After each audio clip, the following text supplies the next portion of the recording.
Hello বন্ধুরা, আমি সাইফুল ইসলাম। আজকে আপনাদেরকে একটি শিপ রিসাইক্লিং ইয়ার্ড থেকে উত্তাল সমুদ্র দেখাচ্ছি।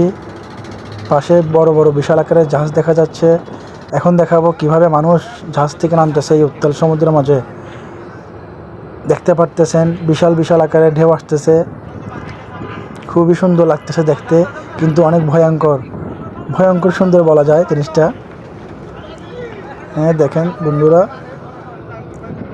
দুই জাহাজের মাঝখান দিয়ে অনেক বড় বড় আকারের ঢেউ আসতেছে।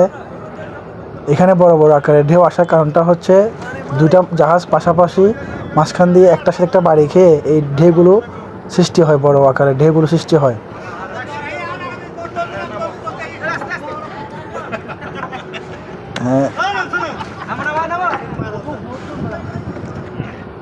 এখনও লোকজন নামতেছে, তাই এখনও ট্রলারটি ছাড়তে পারেনি। হ্যাঁ, আমরা এখন সমুদ্রের থেকে পাড়ের দিকে রওনা হলাম। আমরা জাহাজের পিছন সাইড দিয়ে যাব।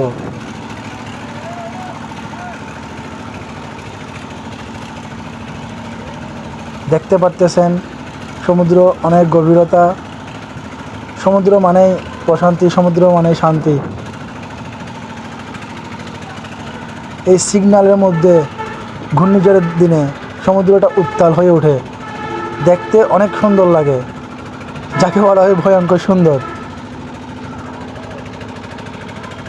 এই সমুদ্রের মাঝে এত বিশাল বিশাল জাহাজগুলো এনে এই সীতাকুণ্ডর বিভিন্ন শিপ রিসাইক্লিং ইয়ার্ডে কাটা হয়, টুকরো টুকরো করে ফেলা হয়, বিভিন্ন কলকারখানায় কাঁচামাল হিসাবে ব্যবহার করা হয়।